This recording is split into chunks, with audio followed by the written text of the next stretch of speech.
Are you holding back and not feeling confident? That means standing in your power and being your most authentic self. If not, you want to watch this next episode of La Dolce Vita, the formula for fabulous living. And this is a special series called the Female Thought Leader Virtual Lounge, where I've gathered women all over the world that have a message to empower you. So stay tuned.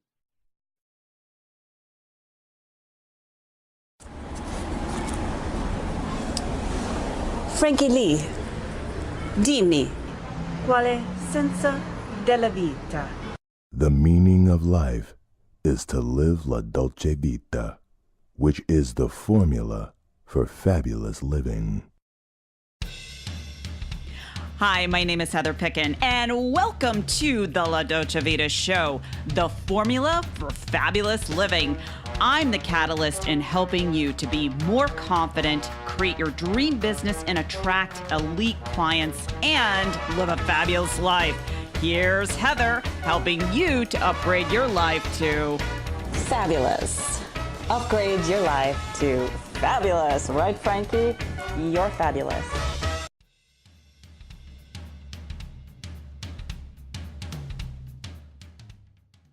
Well, hello, everyone, and welcome to another episode of La Dolce Vita, the formula for fabulous living. And this is a special series called my Female Thought Leader Virtual Lounge.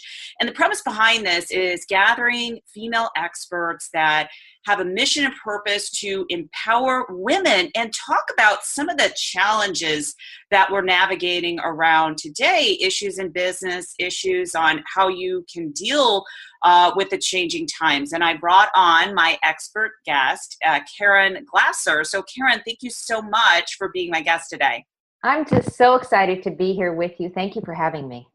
And before we dive into our topic today, can you share our listeners and people that are watching a little bit about you and your background? Absolutely. I've done a lot of things in my 60 years of being on this planet. And currently, what I'm very, very passionate about and what I'm doing is the Little White Lie movement. And it's all about this, but so much more. It really is. It's about really loving that the age that you're in. And the movement talks about all those lies that we tell ourselves as we get older. And that's something that I'm very passionate about, and I'm very much involved in that. I do a lot of Facebook Lives, and I do a lot of connecting with a lot of people who are challenged as they get older. Absolutely. I love that. So that kind of ties into our topic today is women, how can we overcome the stereotypes of having to be youthful, like really being able to age gracefully, embrace it, whatever that means to you, just really being able to maybe shift our perspectives around that, embrace who we are, because I feel like, we do live in a world where, as women, we'll compare ourselves to other women. And as we're aging, there might be issues where we're feeling a little bit emotional about that, Right. especially going through menopause. So can you Right. share a little bit about, let's just start there, like, what you're seeing today, that you feel is destructive towards women and being disempowering? Unfortunately, it's a very large list. I mean, truly, it's a large list. And one of the things that is a common thread that I'm hearing from a lot of women and men as well, but mostly from women, is that they feel invisible as they get older. And it could be, I really think that it has to do with the confidence level, because the media slams us with these messages. You shouldn't have gray hair. You can't wear heels. You have to wear a certain kind of makeup. Don't dress that way when you turn 40. All of these things that we get bombarded with really plays a havoc on our mindset.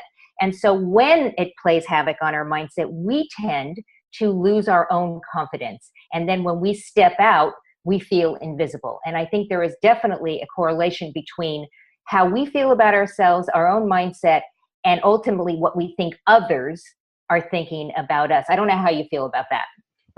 Yeah, absolutely. I mean, I can totally relate to that. I think too, as women, let's just say if you want to look your best, a lot of times what happens is you're judged, like, being very smart and, Mhm. looking a certain way. people can also have a misperception. Oh, that person isn't smart or whatever. Right. And I think the stereotype, now, like, when we look at what's going on today, women are wanting to take a stand. They're saying, wait a minute, I'm important. I have a voice. And I could go off on a rant here. And I'd be ranting right with you. Exactly. And I feel like, if we look at the world today, so we have this issue of how we're judged as women, that we should really just embrace who we are. And then we look at what's going on, and not to get so much, like getting off on a political rant, but like seeing, not shoving under the rug, but seeing what's happening today. Do you see that women are on the rise to really kind of have that balance of power and what's going on? I do. Absolutely, I do. And that's what actually excites me, because I think that women are being empowered by people like you, by people like me, and others. There are many of us that are just deciding that enough already. We have the power to not just take back what we feel may have been taken away from us because of the inequity between the genders, all genders, quite frankly. But we're being empowered by each other. I think in the past that women had a tendency to push down other women. In fact, if they felt or threatened or in some way felt that somebody was more powerful than they were, instead of embracing the other person's power and stepping into it and enjoying and promoting it, they would have something backhanded, like not so great to say about that person.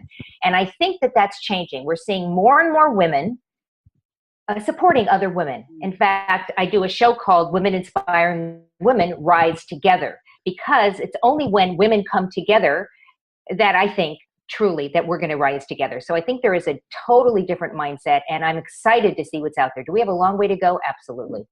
But I think we're truly at something, we're in transition right now. Yeah. No, I love that. I love that playing out. And I do see that starting to take effect right now, that women are joining and, creating shows like this and yours. And, right.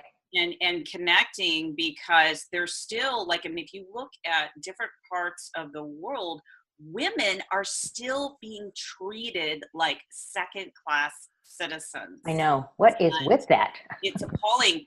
And I look at some of the things that are going on, and, sometimes it has to be that one woman, that's demonstrating, like, listen, I'm not going to take a stand for it. And, something will happen to her, but then that'll create transformation in the world. And I believe those events are necessary, and not to be scared by them. So how would you tell women, what would you say to women right now that are seeing all of this change and transformation, all the conflict in the world, and how to really balance our mind in these, changing and could be perceived challenging times?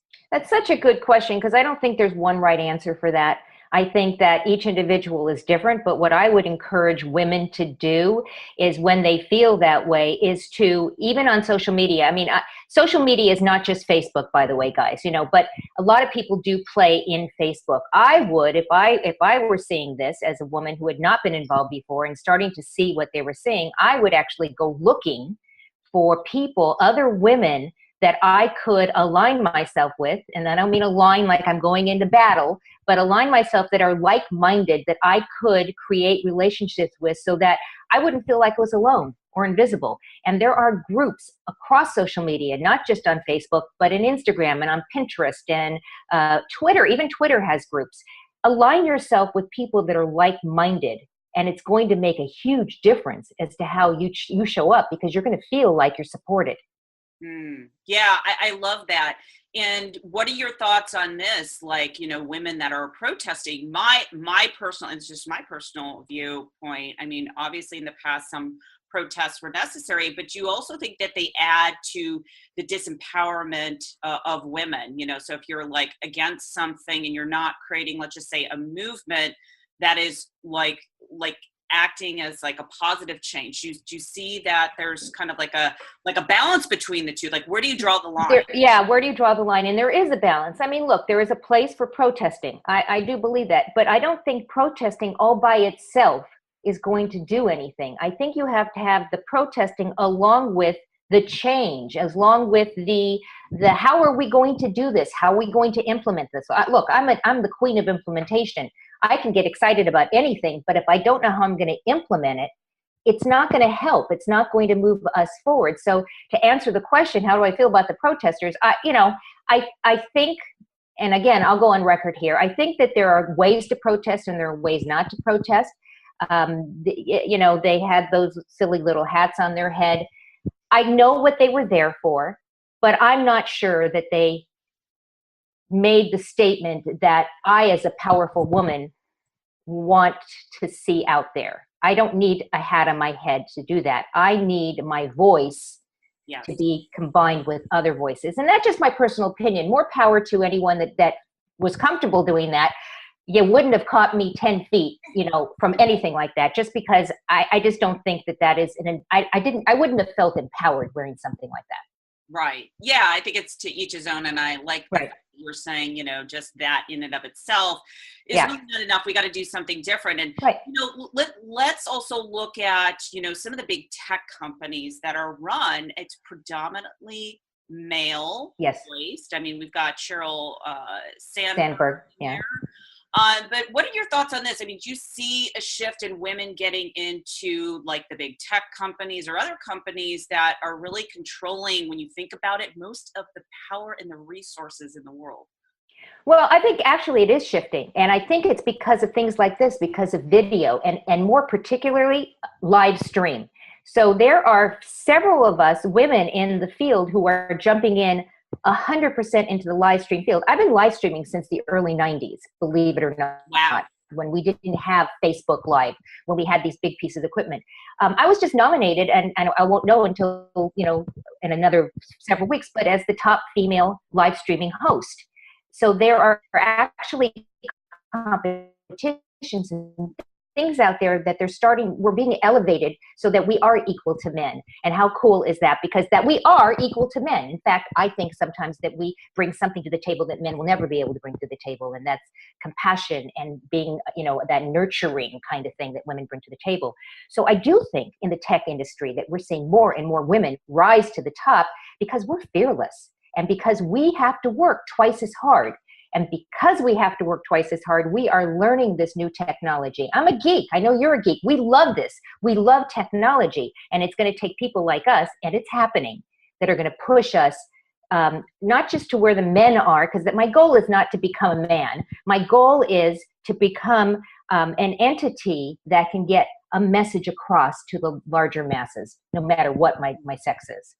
I love that. And just having like a balance, like you look at companies like Uber right now, what they're going through. And I think that's really interesting that, this company grew so fast and right. the corporate culture and some of the sexual harassment that went on. And I'm looking at that and I'm like, isn't this interesting how, this is totally going to shift the dynamic of corporate culture and really impact women. And it's unfortunate that it had to happen, but at the same time, something had to happen in order to, I think, give a balance in the workplace, give a more balanced feel in the world, to, empower women. Like, listen, we're not going to be treated that way. We're taking a stand. Right. And the phrase that I use all the time is just watch me. You don't think I can do this?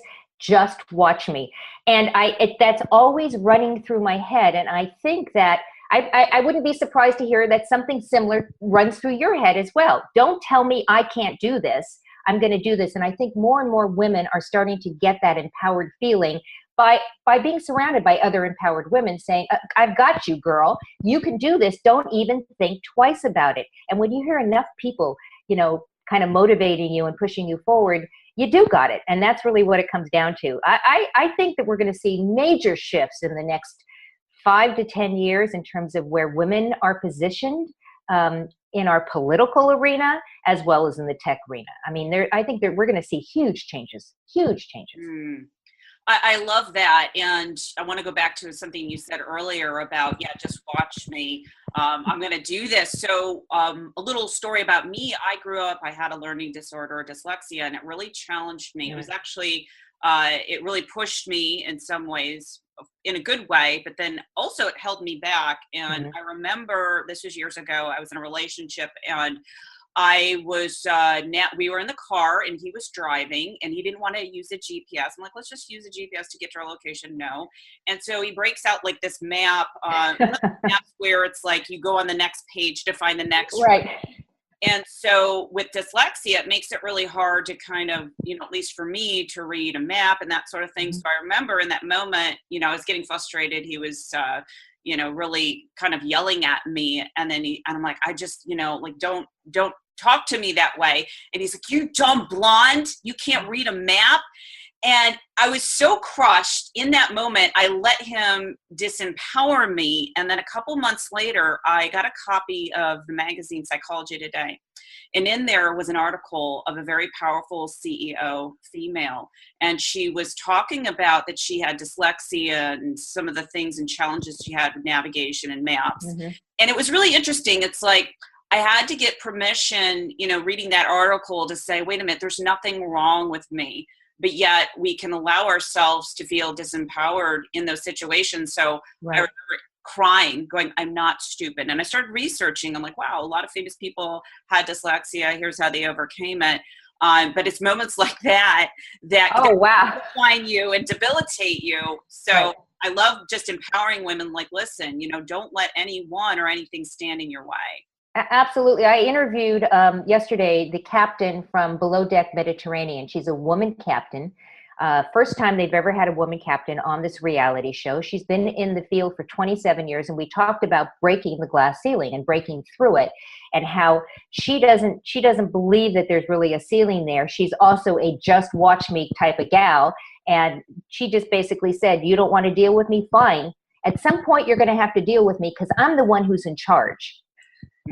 And it's interesting. So she totally, the same thing. Just watch me. Don't tell me I can't do this, because that's just fire under my tush, quite frankly. I love that. And it's funny. I have watched a few episodes of that show. I'm like, oh, a female captain. How cool is that? So it's amazing when you see that. I think I was watching an ad for a TV commercial with a woman that was a referee, one of the first female referees in the football league. And it was such an empowering story. I forget what the commercial was for, but I'm like, how cool is that? Yeah. Finally opening up those roles to women. And I think that us as empowered women, if we do have kids, it's up to us, especially if I have two boys, a 32 and a 43-year-old boys. But I made it my point as an empowered woman and as a woman that believed that men and women are equal, to teach my boys to treat women as equals, because they saw their own mom as an empowered mom. And so they know by osmosis, I guess, that all women can be that way, and they should be treated that way. So I think it's up to us also as moms to set a good example for our children. I love that. That's so awesome. And my last question I want to ask, and this just really has to do with the overall, like, how the world is changing now. You've heard, I'm sure, artificial intelligence, how it's taking over. It's just every single day we hear about something new, and how technology is advancing, and that how it's going to replace a lot of jobs, for humans and the economy. So what is your take on that? Do you have any kind of fear, or do you just kind of stand in your power and just say, you know what, I'm not going to let this impact me, because I know I'll always have a voice and a mission? Yes and yes. The third, I'm not going to let this impact me, but I'm also, I'm more, I look at this as it's going to happen, but there are going to be other jobs that will come from having this artificial intelligence and having the robots and the computers and all the different things. Somebody has to program them. Somebody has to be there to do this. And I think that as we push our children and through school, and then maybe they don't go to college, maybe they go to technical school. I'm all for technical school and actually using a skill or learning a skill that you can use out there. So I don't worry about that. Again, I think this is going to happen after I'm gone, really, that it's going to come through. But I think if we prepare now, by making sure that our children go to classes and after school programs or whatever it is, that they will be prepared and there will be jobs for them. It'll be different jobs. Oh, okay. I was going to see your audio cut out. Oh, no, it'll be different jobs. I think there'll be different jobs, but I don't think the jobs are going to go away. There still has to be people that will program these computers. And there still have to be people that will, coordinate what needs to be done. It'll be different kind of jobs. Yes. No, I like that. Yeah, because a lot of times, people start hearing about those things, especially, depending on what generation that you've grown Right. up with. Like I have Right. conversations with my father and mother, and Right. they just don't get it. Like they don't Exactly. understand. I stay on top of this, and Yeah. I just think it's interesting. But if we have a mission and purpose to help evolve and create transformation in the world, then we don't have to succumb to the fear. I think that's really. I so agree with you. I think you're speaking my language. I love that, Caren. Caren, this has been an extraordinary conversation with you. Very empowering Thank to you. add to this amazing female thought leader virtual series. So before we go, where can people learn more about you and your show? I know you've got a lot of things going on. I do. I think the best way to get to know me is to go to my site, thelittlewhitelie.com, and you'll see all the different shows that I do. I do a weekly show. You'll see the blog posts that I create after I do the shows. And it's the best way to get to know me personally. You can follow me on Facebook, Caren Glasser. You can follow me on Twitter, Caren Glasser, Instagram. I'm all over the place. I would love to get to know anyone that would like to get to know me. I'm a people person. I love that, Caren. And for those that are watching this on video or over on iTunes, you can go to the show notes and learn more about Caren, and her link will be there as well. Well, Caren, thank you so much for being my guest today on this special series. Thank you. I really appreciate you having me. Really, truly. Thank you. My pleasure. And before we close out the show, make sure that you rate, review, and subscribe, because this is how I get the message out. I am one woman on a mission to empower millions of women and women leaders to own their power and master every single area of their life. So make sure that you rate, review, and subscribe. And if you're on YouTube, make sure that you push, I say, Pavlov's bell, because that notifies you when the next episode is coming to you. So until next time, this is Heather Picken with La Dolce Vita, the formula for fabulous living. Take care. So if you found this show to be fabulous, please share with your fabulous friends, rate, review, and subscribe on YouTube and iTunes. And I'll make sure I take a beatbox lesson, right? Or give my little chihuahua a bone.